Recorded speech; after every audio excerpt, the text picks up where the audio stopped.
आदाब, मैं बिलाल सब्ज़वारी, जो एक राजनीतिक विश्लेषक और वरिष्ठ पत्रकार हूँ।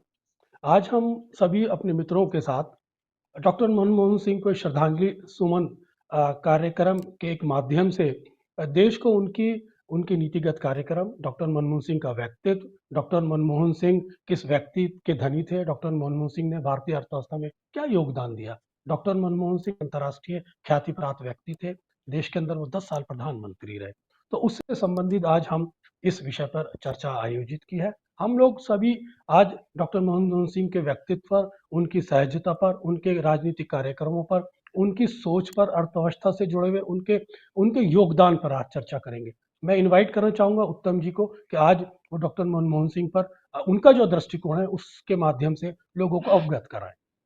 नमस्ते, मैं उत्तम कुमार पुणे से हूँ।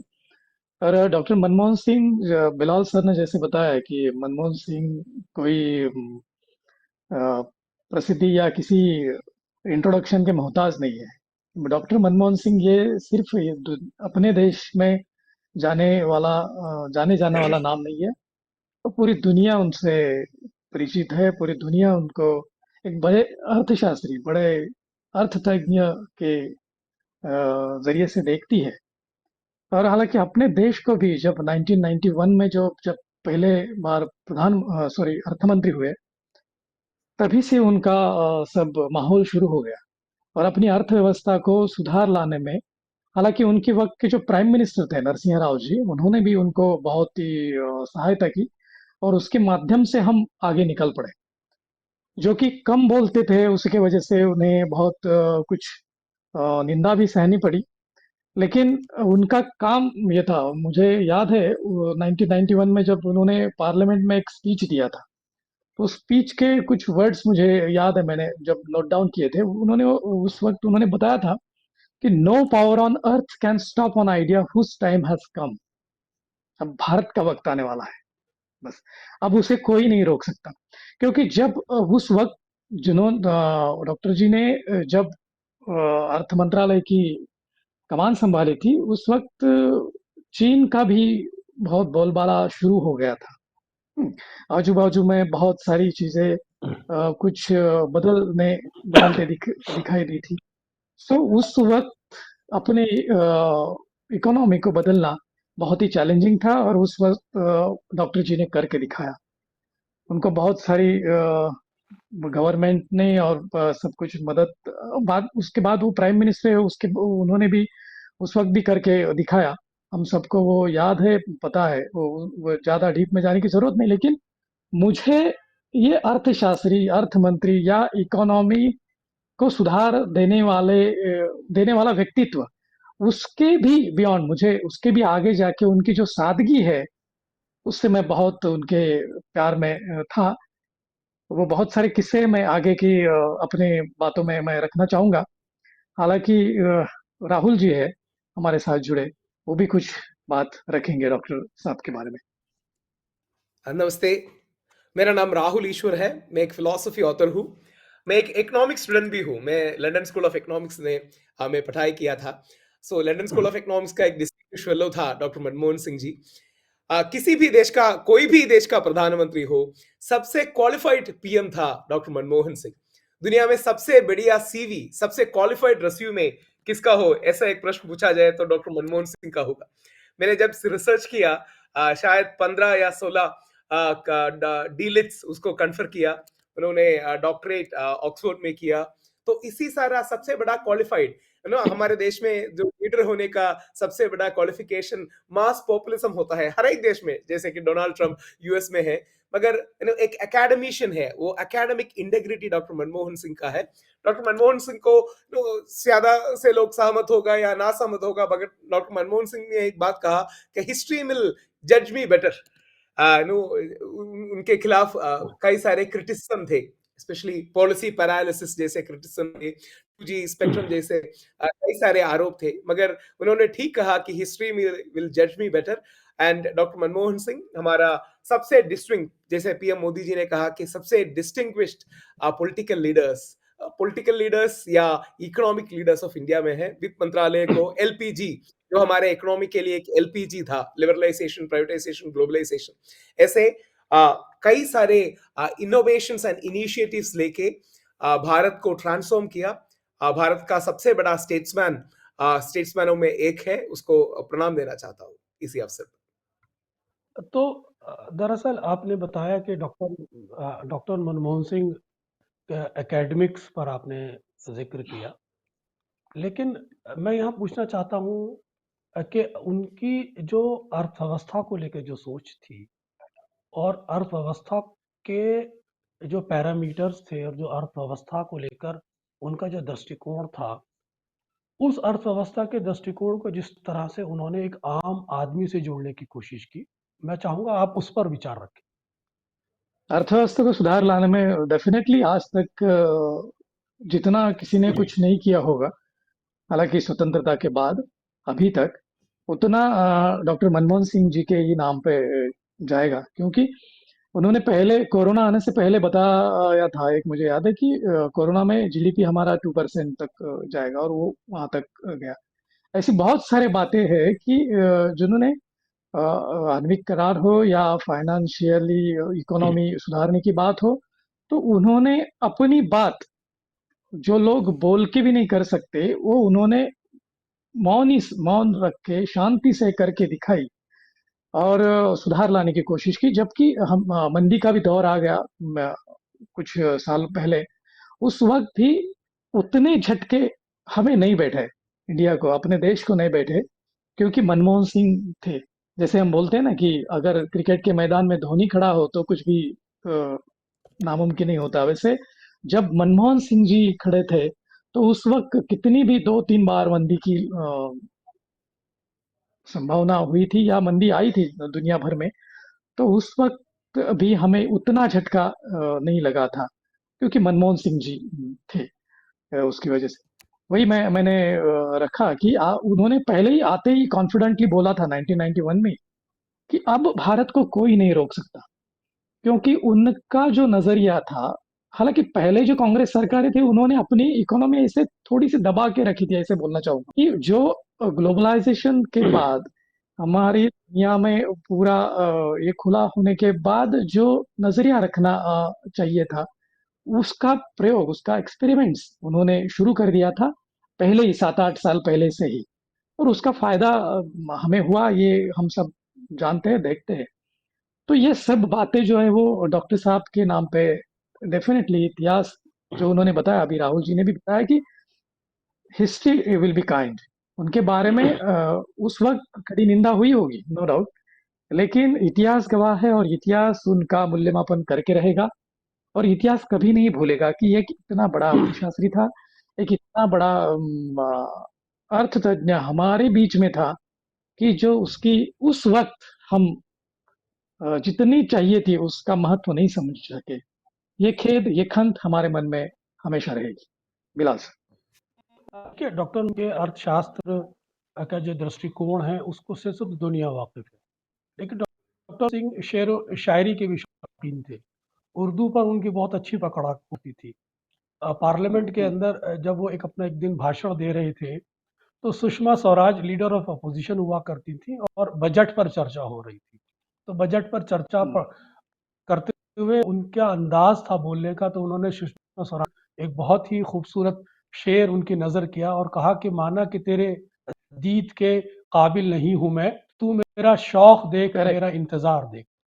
तो दरअसल दरअसल उन्होंने ये बताने की कोशिश की थी कि आप साहित्य के माध्यम से भी, शेरों की शायरी के माध्यम से भी, एक खूबसूरत लहजे के माध्यम से भी देश को संदेश दे सकते हैं। ज़रूरी नहीं कि पक्ष विपक्ष में कोई टकराव हो, ज़रूरी नहीं कि पक्ष सहमत हो या सत्ता पक्ष विपक्ष के विरुद्ध हो, लेकिन जब इस बात संदेश देने की होती है, जब बात अपने आप को एक्सप्रेस करने की होती है, तो उसके अंदर साहित्य का भी सहारा लिया जा सकता था। मैं डॉक्टर मनमोहन सिंह को बहुत ही करीब से कवर किया है। मैंने देखा है कि वो अपने साथ छोटी सी एक पॉकेट डायरी रखा करते थे। उनकी कार के अंदर मारुति 800 उनके पास एक कार हुआ करती थी, जिसके अंदर वो कुछ ना कुछ साहित्य से जुड़ी हुई या अर्थशास्त्र से जुड़ी हुई अपनी किताबें रखते थे, निरंतर अध्ययन करा करते थे और उनकी सादगी बाकमाल थी। दरअसल डॉक्टर मनमोहन सिंह था कि वो समय समय पे किताबें पढ़ा पढ़ा करते थे और उन किताबों के माध्यम से अपनी डायरी में नोट्स बनाया करते थे। एक बार अशोका होटल में मैं और डॉक्टर मनमोहन सिंह को एक लंच करने का मौका मिला। तो हम मैं और डॉक्टर मनमोहन सिंह, इत्तेफाक की बात है, एक ही टेबल पर मौजूद थे।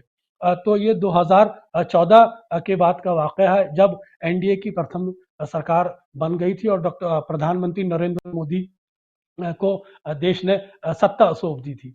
तो हमें बैठे हुए पूछ रहा था डॉक्टर मनमोहन सिंह से कि साहब, आप इस मौजूदा सरकार के को किस तरह से आकलन करते हैं, जिस तरह से घटक दलों के माध्यम से आई है, क्या आपको लगता है कि सरकार आगे चल पाएगी? तो बड़ी खूबसूरती से, बड़ी सहजता से उन्होंने कहा था कि बिलाल जी, 5 साल तो चलेगी। तो ये उनकी सादगी का कमाल था। 24 अकबर रोड पर वो एक प्रेस कॉन्फ्रेंस को संबोधित कर रहे थे। तो मैंने उनसे पूछा कि डॉक्टर साहब, आपको लोग डॉक्टर मनमोहन सिंह मौन सिंह ज्यादा कहते हैं। तो उन्होंने उसका जवाब देते हुए ये कहा था कि एक दिन ये मेरा मौन, मैं जरूर मौन हूं, लेकिन एक दिन मैं मेरा काम बोलेगा। तो ये यकीनन डॉक्टर मनमोहन सिंह की बड़प्पन था, बड़े व्यक्तित्व के आदमी थे कि आज उनका काम बोल रहा है। जिस आधारशिला को उन्होंने देश के अंदर अर्थव्यवस्था को सुधार करने के लिए रखा, वो यकीनन काबिल तारीफ है। 2004 से लेकर 2014 तक का जो कालखंड है, जो उसके अंदर वो क्रांतिकारी उन्होंने स्टेप लिए, राइट टू फूड जैसे नीति कार्यक्रम उन्होंने इंट्रोड्यूस किए, जिसको आप मनरेगा के भी नाम से जानते हैं। राइट टू इंफॉर्मेशन उन्होंने इंट्रोड्यूस किया, राइट टू एजुकेशन उन्होंने इंट्रोड्यूस किया, आधार कार्ड उनके समय में इंट्रोड्यूस किया गया। तो यकीनन डॉक्टर मनमोहन सिंह एक बड़े अर्थशास्त्री थे। एक बराक ओबामा ने उनके संबंध में ये कहा था, प्रेसिडेंट ऑफ अमेरिका रहते हुए, कि अगर किसी को अर्थशास्त्र की समझ किसी से सीखनी है तो उसका सबसे बेहतर सोर्स डॉक्टर मनमोहन सिंह हो सकते हैं। तो ये डॉक्टर मनमोहन सिंह की कमाल था और उनकी सादगी थी। और 1 2 3 परमाणु कार्यक्रम में भी उन्होंने अपनी स्ट्रैटेजी से इसको बड़ी खूबसूरती से क्रियान्वित किया। राजनीतिक पटल पर जो लेफ्ट पार्टियां उस समय उसके विरोधी थी, उस समय लगभग 1 2 3 कार्यक्रम टूट सा गया था, लेकिन अपनी स्ट्रैटेजी से उन्होंने एक कदम अपने आप को पीछे खींचा और दोबारा उस पर एक सहमति बनाकर उस कार्यक्रम को अंजाम दिया, जो आज भी देश के लिए कहीं ना कहीं हमारे लिए एक लाभदायी साबित होता है। वही डॉक्टर मनमोहन सिंह के साथ सबसे बड़ा जो उनका योगदान ये है कि वो उन्होंने पूरी अर्थव्यवस्था को एक आम नागरिक के को किस तरह से फायदा पहुंचाया जाए, उस दृष्टिकोण से देखा। कि वो चाहते थे कि आम नागरिक के जेब में जब पैसा आएगा, जब आम नागरिक के पॉकेट में पैसा आएगा, तभी उसकी परचेजिंग पावर बढ़ सकती है। तभी डिमांड एंड सप्लाई का जो बेसिक फंडामेंटल इकोनॉमिक्स का वो पूरा हो सकता है। इसलिए उन्होंने मनरेगा जैसे ग्रामीण पृष्ठभूमि के कार्यक्रम भी चलाए, जिसके चलते लोगों को 100 दिन का मिनिमम रोजगार मिला। डॉक्टर मनमोहन सिंह के बारे में राहुल गांधी के बारे में जब वो कहा करते थे कि देखिए, मैं सत्ता को तो इतना लालची नहीं हूं, अगर राहुल गांधी प्राइम मिनिस्टर बनना चाहते हैं तो मैं छोड़ने के लिए तैयार हूं। तो ये बताता है कि वो अपने उद्देश्यों के प्रति ज्यादा सजग थे, वो अपने लक्ष्यों के प्रति ज्यादा सजग थे। राजनीति में उनकी लालसा नहीं थी। हालांकि वो ए पॉलिटिकल पर्सन थे, सोनिया गांधी की एक उनकी चॉइस थी, और उन्होंने जिस तरह से भारतीय अर्थव्यवस्था को जो आकार दिया, वो सराहनीय है। उनके समय के अंदर खुद वो एक बड़े इंटरनेशनल लेवल के अर्थशास्त्री थे। फाइनेंस मिनिस्टर चिदम्बरम हुआ करते थे, वो भी अर्थशास्त्र के एक्सपर्ट माने जाते थे। वहीं प्लानिंग कमीशन के चेयरमैन डॉक्टर मोन्टेक सिंह आलूवालिया हुआ करते थे। तो ये जो हैरारकी थी, ये बताता है कि डॉक्टर मनमोहन सिंह अर्थव्यवस्था को लेकर, भारतीय अर्थव्यवस्था को लेकर कितने सजग थे।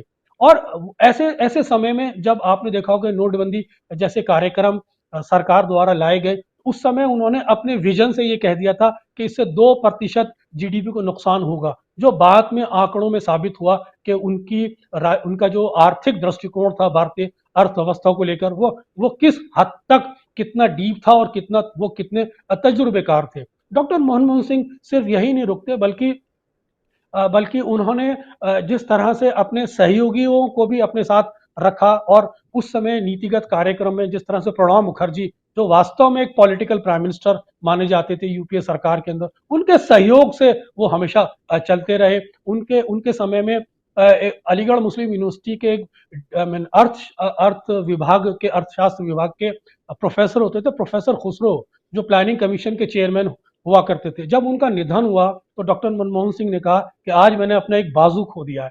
तो वो अर्थशास्त्रियों का जो सम्मान था, वो उसको देना जानते थे। उस पर वो और उनके समय में ही सच्चर कमेटी जैसी नीतिगत कार्यक्रम इंट्रोड्यूस किए गए। हालांकि सच्चर कमेटी एक समय में काफी विवादों में रहा उनके एक बयान को लेकर, लेकिन वास्तविकता यह है कि सच्चर कमेटी बुनियादी तौर पर सैयद हामिद कमेटी थी, जो एक ब्यूरोक्रेट थे उनके साथ के। लेकिन सैयद हामिद साहब ने इस कमेटी को खुद ही सच्चर कमेटी में रूपांतरित किया, जिसका क्रेडिट यूपीए में काफी लोग लेना चाहते हैं। वहीं डॉक्टर मनमोहन सिंह ने जब जब जब प्रेस कॉन्फ्रेंस की, लोग संवाद किया, तो वो मीडिया से काफी हद तक शिकायत रखा करते थे कि देखिए मीडिया मेरे लिए प्रति काफी क्रिटिकल है। लेकिन देखिए मीडिया की अपनी स्वतंत्रता होती है, मीडिया का अपने कार्यक्रम होता है, वो अच्छे कार्यक्रम को भी जनता तक ले जाता है और जो खामियां होती हैं उसको भी लोगों तक पहुंचाया जाता है।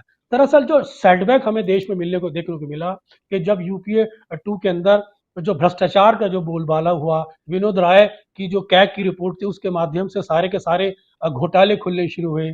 चाहे कोल घोटाला हुआ, 2G स्पेक्ट्रम घोटाला हुआ या खेल घोटाला हुआ शीला दीक्षित के समय में, ऐसी सब चीजें थी जिसकी वजह से 2014 के अंदर यूपीए 2 सरकार दांव पे लगी और उसका खमियाजा भी भुगतना पड़ा। तो कुल मिलाकर आप ये कह सकते हैं कि डॉक्टर मनमोहन सिंह की सहजता, उनकी सहनशीलता और उनका अर्थव्यवस्था को लेकर जो एक दृष्टिकोण था, उसके चलते भारत आज अपनी अर्थव्यवस्था को अंतर्राष्ट्रीय स्तर पर किस तरह से जो प्रासंगिक बना पाया है, ये काफी महत्वपूर्ण है। बिलाल सर, मैं आपकी मैं थोड़ा जोड़ना चाहूंगा एक किस्सा कि आपने बोला कि कहा कि बहुत सारे उन पे आरोप लगे, बहुत सारा करप्शन का आरोप लगा कांग्रेस सरकारों पे। ये सही बात है, लेकिन उसमें मनमोहन सिंह काफी अलिप्त थे उन सभी में। क्योंकि एक किस्सा बताना चाहूंगा मैं आपको। हरीश खरे उनके जो मीडिया एडवाइजर थे, तो उनको उन्होंने कहा था एक बार कि कभी भी अगर मैं मतलब की बात करूंगा, मैं मेरे स्वार्थ की बात करूंगा, या कहाँ भी मैं दिखाई दूंगा थोड़ी भी अ, अंश में, तो भी मुझे तुरंत बता देना, और आपके बताने के बाद मैं तुरंत मेरा सब अधिकार छोड़ दूंगा, क्योंकि ऐसे हो नहीं, मेरे हाथों से ऐसे नहीं होगा। जी बिलाल बताएं सर, एक और बताएं। बात अगर आपको जोड़ दे तो एक दार्शनिक दृष्टिकोण से हमारा मिडिल क्लास है ना, हमारा मिडिल क्लास 2004 2005 में हमारा पॉवर्टी लाइन में 37% था, मगर 2011 2012 में वो 22% बन गया। वो reforms with a human face, ये था मनमोहन सिंह जी का policy, reforms with a human face. इसीलिए जैसे आपने कहा कि इंक्लूसिव पॉलिसीज है, मार्केट रिफॉर्म के साथ भी फूड सिक्योरिटी एक्ट आ गया, मनरेगा आ गया, और वर्ल्ड बैंक और इंटरनेशनल तरीका से वर्ल्ड बैंक ने भी ये अडॉप्ट किया कि structural adjustment with reforms and human fees. इसी तरह की पॉलिसी वर्ल्ड बैंक ने भी शायद श्री मनमोहन सिंह से इंस्पायर्ड होके वो अडॉप्ट भी किया। इसलिए इंडियन मिडिल क्लास को सबसे शायद हम जैसे लोगों को सबसे बड़ा बढ़ावा, सबसे बड़ा एस्पिरेशनल क्लास, ये एस्पिरेशनल क्लास के इनिशिएटर या एस्पिरेशनल क्लास के पिता समान डॉक्टर मनमोहन सिंह जी थे। डॉक्टर मनमोहन सिंह जी का बेटी का एक बायोग्राफी है, उसके बारे में उन्होंने कहा कि नरसिम्हा राव जी थोड़ा स्केप्टिकल था तो पहले ये रिफॉर्म्स है, बिग बैंग रिफॉर्म्स करने से, तो मनमोहन सिंह जी ने उसे कन्विंस किया। और पीसी अलेक्जेंडर जो केरला से है, पीसी अलेक्जेंडर ने मनमोहन सिंह जी को कॉल किया और बोला कि आपको फिनेंस मिनिस्टर, वित्त मंत्रालय दे दिया जाता है। और पीसी अलेक्जेंडर ने उसे कहा अगर ये फेल हुआ तो आपको रिस्पॉन्सिबिलिटी लेना होगा, अगर ये सक्सेस हुआ तो हम सब ये क्रेडिट शेयर करेगा। तो इसी तरह एक साइलेंट वॉरियर था, जो क्रेडिट के पीछे कभी नहीं था, जो भी उसे करेक्ट। बैट माउथ करता था, वो बहुत सहनशीलता से, बहुत सॉफ्ट स्पोकन तरीका से ही यूज्ड टू टेक दैट। तो इसीलिए मनमोहन सिंह एक आइडियल राष्ट्र पॉलिटिकल लीडर के तरह एक नेशन बिल्डर है, जो पॉलिटिकल लीडर से ज्यादा एक नेशन बिल्डर है। इसी तरह के एक आर्थिक दृष्टिकोण, और कांग्रेस का भी एक सेंटर लेफ्ट इकोनॉमिक्स से एक थोड़ा सेंटर और सेंटर राइट इकोनॉमिक्स को पुश किया मनमोहन सिंह जी ने। हमारा जो अर्थव्यवस्था जो अभी है, ज्यादातर लोगों, सभी लोग पर है, सभी दुनिया पर है, तो सेंटर राइट इकोनॉमिक्स का इनिशिएटर भी डॉक्टर मनमोहन सिंह है। आप बिल्कुल ठीक कह रहे हैं। वहीं अगर आप डॉक्टर मनमोहन सिंह की विदेशी नीति पर आप बात करें, तो उनके समय में उन्होंने पूरी कोशिश की कि चाइना के साथ एक कॉर्डियल रिश्ते बनाए जाएं, पाकिस्तान के साथ एक कॉर्डियल रिश्ते बनाए जाएं, बांग्लादेश के साथ एक कॉर्डियल रिश्ते बनाए जाएं, नेपाल के साथ एक कॉर्डियल रिश्ते बनाए जाएं। देखिए, डॉक्टर मनमोहन सिंह जी का एक मिजाज था, डॉक्टर मनमोहन सिंह का जो एक टेम्परामेंट जो था, वो बहुत ही कूलली पीसफुली देश के अंदर चाहते थे कि पीस पीस मेंटेन रहे, क्योंकि देश के अंदर पीस ही विकास का आधार, ऐसा वो मानते थे। इसीलिए वो चाहते थे कि पड़ोस देशों से रिश्ते सुधरे। एक और चाइना के साथ जो हमारा एक ट्रेड बैरियर थे, उसको उन्होंने काफी हद तक मिनिमाइज की करने की कोशिश की थी। ये डॉक्टर मनमोहन सिंह थे, जिसके चलते आज जो भी कुछ हम लोग चाइना से ट्रेड हमारा है, या जो भी हम लोग चाइना से आई मीन सामान आयात करते हैं, ये उसी दौर के अंदर वो दरवाजे खोले गए थे, जिसका आज हमें फायदा मिल रहा है। ये बात ठीक है कि मैन्युफैक्चरिंग के स्तर पर हम लोग अभी उतने उस स्तर तक नहीं पहुंच पाए हैं जो हम चाइना का मुकाबला कर सकें। लेकिन जो जो प्रधानमंत्री नरेंद्र मोदी जी ने मेक इन इंडिया जैसे इनिशिएटिव लिए हैं, और राष्ट्र निर्माण जैसे इनिशिएटिव लिए हैं, उसके माध्यम से हम लोग आने वाले समय में मैन्युफैक्चरिंग में आगे बढ़ रहे हैं।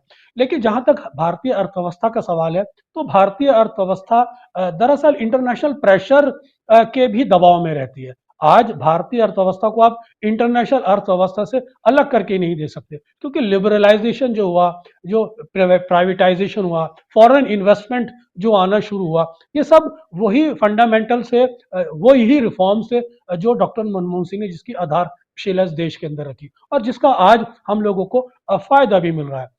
लेकिन डॉक्टर मनमोहन सिंह की जो सबसे बड़ी खूबी ये थी कि वो खामोशी के साथ नीतिगत कार्यक्रम को एक आकार दिया करते थे। वो खामोशी के साथ अपने अपने कार्यक्रमों को बिना किसी पब्लिसाइज किए काम किया करते थे। तो बदकिस्मती क्या हुई कि 2014 के बाद भारतीय राजनीति का पूरी पृष्ठभूमि बदल गई, भारतीय राजनीति की पूरी सिफत बदल गई, भारतीय राजनीति एक पूरा एक पन्ना पलट गया। भारतीय राजनीति के अंदर नए नए आयाम स्थापित होने लगे, व्हाट्सएप आ गया, सोशल मीडिया एक्टिव हो गया।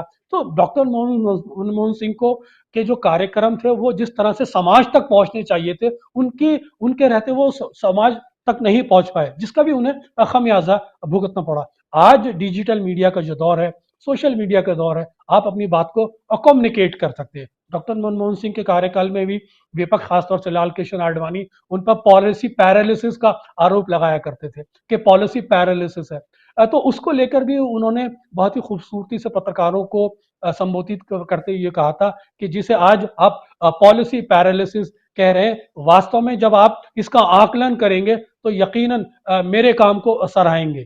तो ये वो उनका दृष्टिकोण था। वो अपनी अपनी मार्केटिंग करने में कभी विश्वास नहीं करते थे, क्योंकि बड़े जहन के आदमी थे, एकेडमिक से आए हुए थे, राजनीति से दूर थे, उनको एक राजनीतिक जिम्मेदारी दे दी गई थी। सोनिया गांधी की चॉइस थे। हाँ, ये बात जरूर है कि जो कुछ भ्रष्टाचार के आरोप उनकी सरकार पे लगे, उसके चलते उनकी भी कुछ हद तक छवि को डेंट लगा था। और उत्तम जी, एक और बात मैं आपसे पूछना चाहता हूँ, दोनों बिलाल सर और उत्तम जी से।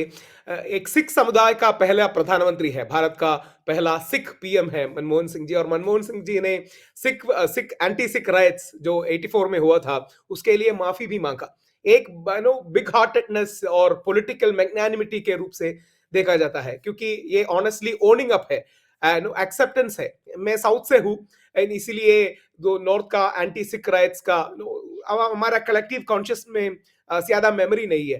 तो इससे ये माफी मांगने की एक जेस्चर के बारे में अगर आप कुछ बताएं तो बहुत बढ़िया होगा। हाँ, एक दो किस्से मैं बताना चाहूंगा कि उनकी सादगी के बारे में, और वो जो खुद से एग्जाम्पल रखना चाहते थे हमेशा, कि वो किसी भी अगर बात कर दी कि अपने कृति से ज्यादा बातें रखते थे। एक शीला दीक्षित जी जब गई, तब उनका एक लेटर था, उस संदेश में उन्हें उनका जो लेटर है उसमें एक्स मेंबर ऑफ पार्लियामेंट ऐसे लिखा है।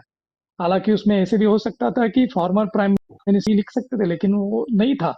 तो बहुत सारी बातें वो इंटेलेक्चुअल लोग जो होते हैं ना, तो इंटेलेक्चुअल लोगों का ये सम कुछ एग्जाम्पल्स ऐसे होते हैं कि वो एक तो बियॉन्ड रिलीजन होते हैं, और वो खुद से शुरू करना चाहते हैं। सॉरी भी मांगो, एक्सक्यूज भी करो, तो भी खुद से शुरुआत करेंगे, फिर समाज बदलने की बात रखेंगे।